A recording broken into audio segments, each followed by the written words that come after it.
Sabi nila, ang ganda ay nakikita sa kalooban. Eh bakit sa kanya? Nasa pangalan na, nasa mukha pa. Ganda ka? Ganda yarn. Ito na, ang nagmamaganda at feeling diva. Ganda Wanda! Nakakasabik naman talaga kapag ganitong Friday tapos wala ka pang sahod.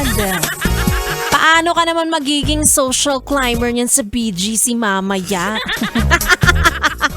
Wala kang pagpanggap na magaganap. Anyway, it's me. It's girl DJ Ganda Wanda. Kasama yun na hanggang alas 9 ng gabi dito sa 101.1 Yes FM. Na nakaka-relate naman sa'yo kahit papaano. Wala na ring kwarta. At kung may darating man, alam niyo hindi ko rin naman ma-enjoy sa sobrang daming bayarin. Diba? Minsan man naiisip nyo na sa sobrang daming bayarin, gusto nyo na lang maging bayaran. Diba? Maigi pa nun tayo ay mga estudyante pa, no? Ang problema lang natin ay kung paano natin pagkakasyahin ang baon natin buong araw. Yan lang po ang pinakamalaking problema ko noon. Diba? Kung paano ako makakapag-computer pagkatapos ng klase. Ay nako, ang hirap maging ano? Ang hirap maging adult. Gusto ko na lang magpa-baby sa iba. Sige na, nasan ka na? Ang out ko 11 PM ha.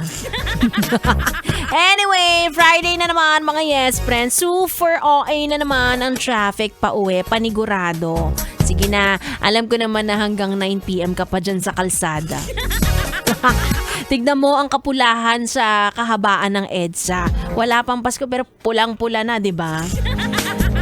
Anyway, sige na nga, ituloy na natin ang ating tugtugan.